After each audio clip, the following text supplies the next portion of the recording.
يا نفس إن لم تظفري لا تجزعي. عزیز دوستو، السلام علیکم ورحمۃ اللہ وبرکاتہ۔ حضرت ابن عباس رضی اللہ تعالی عنہ فرماتے ہیں کہ قریش اور مکہ کے بڑے بڑے امراء اور سردار کم و بیش سب کے سب سورج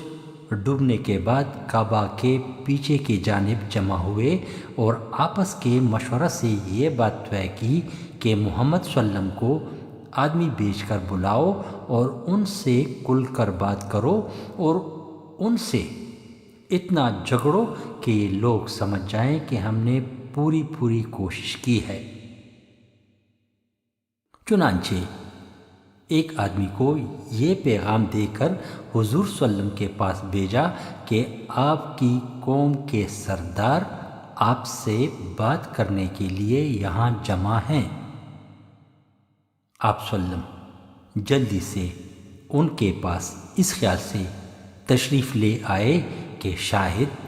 اسلام قبول کرنے کے بارے میں ان لوگوں کی رائے بن گئی ہے، کیونکہ آپ صلی اللہ علیہ وسلم ان کے ایمان لانے کے لیے ہر وقت پریشان رہا کرتے تھے اور دل سے چاہتے تھے کہ ان کو ہدایت مل جائے۔ آپ صلی اللہ علیہ وسلم ان کے پاس آ کر بیٹھ گئے تو انہوں نے کہا، اے محمد، ہم نے تم کو آدمی بھیج کر اس لیے بلایا ہے تاکہ تم کو سمجھانے میں ہم اپنا سارا زور لگا دیں اور لوگ سمجھ جائیں کہ ہم نے سمجھانے کی پوری کوشش کر لی ہے۔ اللہ کی قسم، ہمیں پورے عرب میں کوئی ایسا آدمی نظر نہیں آتا جس نے اپنے قوم کو ان پریشانیوں میں مبتلا کیا ہو جن میں آپ نے اپنی قوم کو مبتلا کیا ہے۔ آپ صلی اللہ علیہ وسلم نے ان کے آباء و اجداد کو برا بلا کہا اور ان کے دین میں عیب نکالے اور ان کو بے وقوف بنایا اور ان کے خداؤں کو برا بلا کہا اور ان کی جماعت میں پھوٹ ڈال لی۔ ہم سے تعلقات بگاڑنے والا ہر برا کام کیا۔ اگر آپ کا ان باتوں سے مقصد مال حاصل کرنا ہے تو ہم آپ کے لیے اتنا مال جمع کر دیں گے کہ آپ ہم میں سب سے زیادہ مالدار ہو جائیں گے، اور اگر آپ ہمارا سردار بننا چاہتے ہیں تو ہم آپ کو اپنا سردار بنا لیں گے، اور اگر آپ بادشاہ بننا چاہتے ہیں تو ہم آپ کو اپنا بادشاہ بنا لیں گے، اور اگر یہ جو کچھ ہو رہا ہے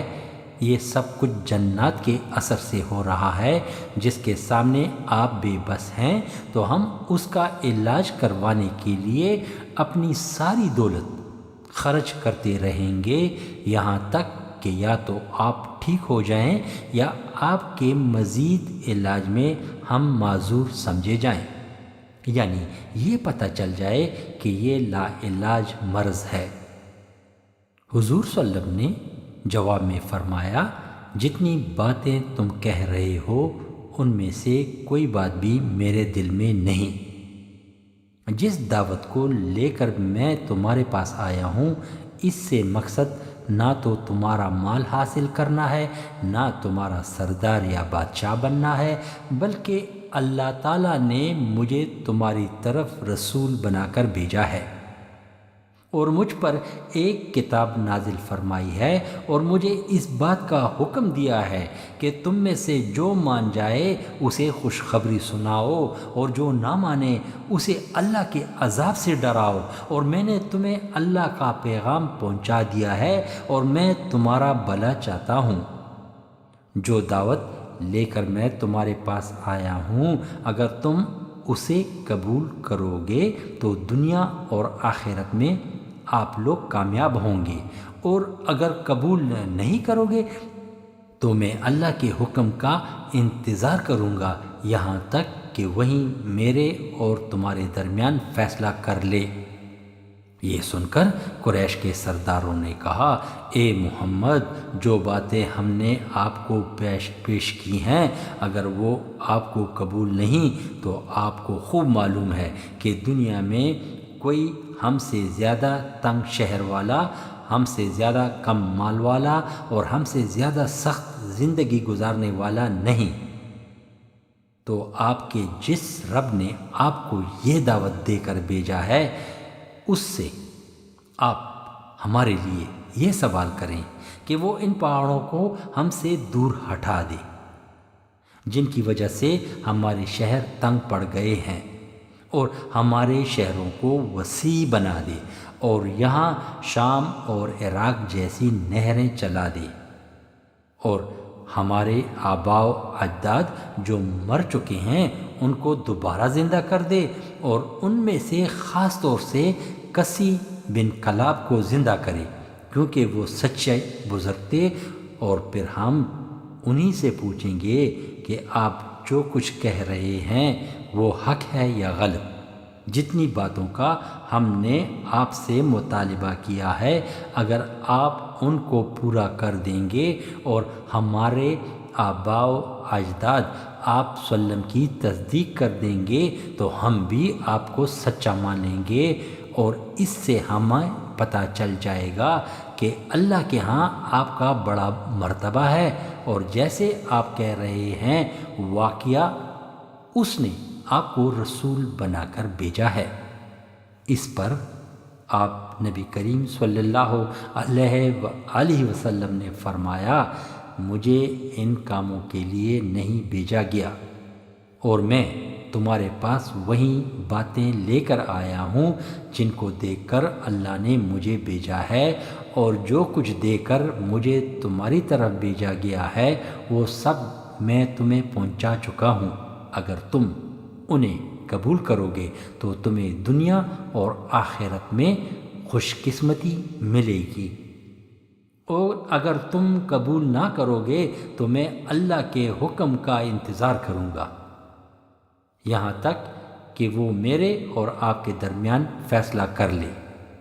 اس پر ان سرداروں نے کہا، اگر آپ ہمارے لیے یہ باتیں کرنے کو تیار نہیں تو کم از کم اپنے لیے اتنا تو کرو کہ اپنے رب سے کہو کہ وہ ایک فرشتہ بھیج دے جو آپ کی باتوں کی تصدیق کرے اور آپ کی طرف سے ہمیں جواب دیا کرے، اور اپنے رب سے کہو کہ وہ آپ کے لیے باغات اور خزانے اور سونے چاندی کے محلات بنائے جس کی وجہ سے آپ کو ان باتوں کی تکلیف نہ اٹھانی پڑے جس کو ہم دیکھ رہے ہیں کہ آپ کو بازاروں میں جا کر ہماری طرح روزی تلاش کرنی پڑتی ہے۔ اگر آپ کا رب ایسے کر دے گا تو اس سے ہمیں پتہ چلے گا کہ آپ کا اپنے رب کے ہاں بڑا درجہ ہے جیسے آپ کہہ رہے ہیں، اور واقعہ آپ اس کے رسول ہیں۔ آپ صلی اللہ علیہ وسلم نے فرمایا، نہیں میں یہ نہیں کروں گا، اور نہ ہی میں اپنے رب سے یہ مانگوں گا، اور نہ ہی مجھے اس کام کے لیے تمہارے پاس بھیجا گیا ہے۔ اللہ نے تو مجھے خوشخبری سنانے والا اور ڈرانے والا بنا کر بھیجا ہے، تو جو باتیں لے کر میں تمہارے پاس آیا ہوں اگر تم ان کو قبول کر لو گے تو دنیا اور آخرت میں تمہارا حصہ ہے، اور اگر قبول نہیں کرو گے تو میں اللہ کے حکم کا انتظار کروں گا یہاں تک کہ وہی میرے اور تمہارے درمیان فیصلہ کر دے۔ اس پر ان سرداروں نے کہا، آپ ہم پر آسمان گرا دیں، جیسے کہ آپ کا کہنا ہے کہ اگر آپ کا رب چاہے تو وہ ایسا کر سکتا ہے، کیونکہ جب تک آپ ایسا نہیں کریں گے ہم ہرگز آپ کو سچا نہیں مانیں گے۔ ان سے آپ صلی اللہ علیہ وسلم نے فرمایا، یہ تو اللہ کا اختیار میں ہے، وہ اگر چاہے تو تمہارے ساتھ ایسا بھی کر دے۔ ان سرداروں نے کہا، کیا آپ کے رب کو اس کا علم نہیں تھا کہ ہم آپ کے پاس بیٹھیں گے اور ہم آپ سے یہ سوالات اور مطالبے کریں گے تو آپ کو وہ پہلے سے ہی یہ سب کچھ بتا دیتا اور ہمارے جوابات آپ کو سکھا دیتا، اور آپ کو یہ بھی بتا دیتا کہ اگر ہم آپ کی لائی ہوئی باتوں کو قبول نہیں کریں گے تو وہ ہمارے ساتھ کیا معاملہ کرے گا۔ ہمیں تو یہ خبر پہنچی ہے کہ آپ کو یہ سب کچھ یمامہ کا ایک آدمی سکھاتا ہے جسے رحمان کہا جاتا ہے۔ اللہ کی قسم ہم ہرگز رحمان پر ایمان نہیں لائیں گے، اور اے محمد ہم نے آپ کے سامنے اپنے تمام شرائط رکھ دیے ہیں اور آپ کے لیے کوئی گنجائش نہیں چھوڑی۔ اللہ کی قسم ہم آپ کا پیچھا نہیں چھوڑیں گے، اور جو کچھ آپ نے ہمارے ساتھ کیا ہے ہم اس کا بدلہ لے کر رہیں گے، یہاں تک کہ ہم آپ کو ختم کر دیں یا آپ ہمیں ختم کر دیں۔ ان میں سے ایک بولا، ہم فرشتوں کی عبادت کرتے ہیں جو کہ اللہ کی بیٹیاں ہیں، اور دوسرے نے کہا، ہم آپ کو اس وقت سچا مانیں گے جب آپ ہمارے سامنے اللہ اور فرشتوں کو لا کر کھڑا کریں۔ جب وہ یہ باتیں کرنے لگے تو حضور نبی کریم صلی اللہ علیہ وآلہ وسلم وہاں سے کھڑے ہو گئے۔ آپ کے ساتھ آپ کی پھوپھی عاتکہ بنت عبد المطلب کا بیٹا عبداللہ بھی کھڑا ہوا، اور اس نے آپ صلی اللہ علیہ وسلم سے کہا، اے محمد، آپ کی قوم نے آپ کے سامنے مال اور سرداری اور بادشاہت کی پیشکش کی ہے، لیکن آپ نے اس کو ٹکرا دیا ہے۔ پھر انہوں نے آپ سے اپنے فائدے کے کچھ اور کام کروانے چاہے تاکہ ان کو ان کاموں کے ذریعے سے اللہ کے ہاں آپ کے درجے کا پتہ چل جائے، لیکن آپ نے وہ بھی نہ کیا۔ پھر انہوں نے آپ سے یہ مطالبہ کیا کہ آپ ان کو جس عذاب سے ڈراتے ہیں وہ عذاب جلدی سے لے آئیے۔ اللہ کی قسم میں آپ پر تب ایمان لاؤں گا جب آپ آسمان تک سیڑھی لگا کر اس پر چڑھنے لگ جائیں اور میں آپ کو دیکھتا رہوں یہاں تک کہ آپ آسمان تک پہنچ جائیں اور وہاں سے اپنے ساتھ کھلا ہوا صحیفہ لے کر اتر آئیں، اور آپ کے ساتھ 4 فرشتے بھی ہوں جو اس بات کی گواہی دے کہ آپ ویسے ہی ہیں جیسے کہ آپ کا دعویٰ ہے، اور اللہ کی قسم آپ اگر اس طرح بھی کر دیں تو بھی میرا خیال یہی ہے کہ پھر بھی میں آپ کو سچا نہیں مانوں گا۔ اور یہ کہہ کر وہ حضور صلی اللہ علیہ وسلم کے پاس سے چلا گیا، اور حضور صلی اللہ علیہ وسلم وہاں سے اپنے گھر تشریف لے آئے، اور 2 باتوں کی وجہ سے آپ کو بڑا غم اور افسوس تھا۔ ایک تو یہ کہ آپ صلی اللہ علیہ وسلم ان کے بلانے پر جس چیز کی امید لگا کر گئے تھے وہ پوری نہ ہوئی، اور دوسری بات یہ کہ آپ صلی اللہ علیہ وسلم نے دیکھا کہ وہ آپ سے دور ہوتے جا رہے ہیں۔ فاستأنسي بالمنع وارعي حقه إن الرضا وصف المنيب الألمع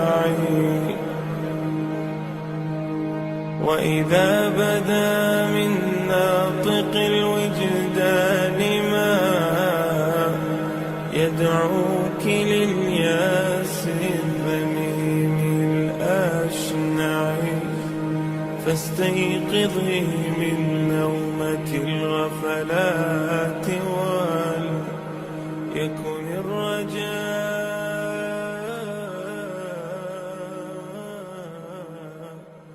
لك مرتعا فيه ارتعي يكن